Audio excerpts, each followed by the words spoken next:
প্রতিদিন লাখ লাখ মানুষ, হাজার হাজার মানুষ পদ্মা সেতু, মেট্রো রেল এবং ফ্লাইওভারগুলো ব্যবহার করে।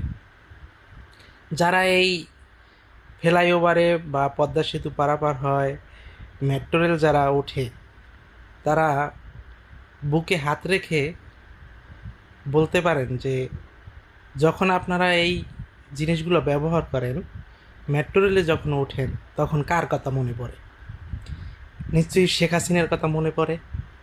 আপনি যখন পদ্মা সেতুতে ওঠেন, তখন নিশ্চয়ই শেখ হাসিনার কথা মনে পড়ে, নাকি ডক্টর ইউনূসের কথা মনে পড়ে, নাকি উপদেষ্টাদের কথা মনে পড়ে, নাকি ওই যে শিশু উপদেষ্টা নাহিদের কথা মনে পড়ে, নাকি এই উপদেষ্টার ভিতরে সুন্দরী উপদেষ্টা রেজওয়ানা হাসানের কথা মনে পড়ে?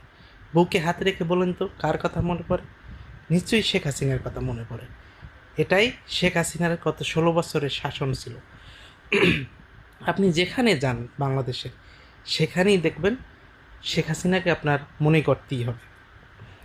তারপরে আসেন, শেখ হাসিনা ক্ষমতায় থাকতে পারত যদি শেখ হাসিনা যে মিয়ানমারের অংশে যদি করিডর যুক্তরাষ্ট্রকে দিতে পারত, তাহলে শেখ হাসিনাকে ক্ষমতায় থেকে সরানোর মতো বাংলাদেশে কারো শক্তি ছিল না।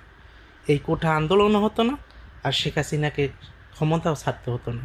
কিন্তু শেখ হাসিনা তার দেশত্ববোধ এবং দেশপ্রেমের ক্ষেত্রে সম্পূর্ণ অটুট ছিল, একদম স্টিল ছিল।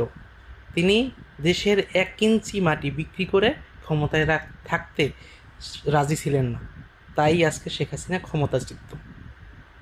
এটাই হচ্ছে শেখ হাসিনা। শেখ হাসিনাকে আপনারা সারাদিন যদি ফেসিস্ট বলেন, শেখ হাসিনাকে যদি বলেন খুনি, এটা যারা বলে তারাই হচ্ছে দেশবিরোধী। তারা আগেও দেশবিরোধী ছিল, এখনও দেশবিরোধী।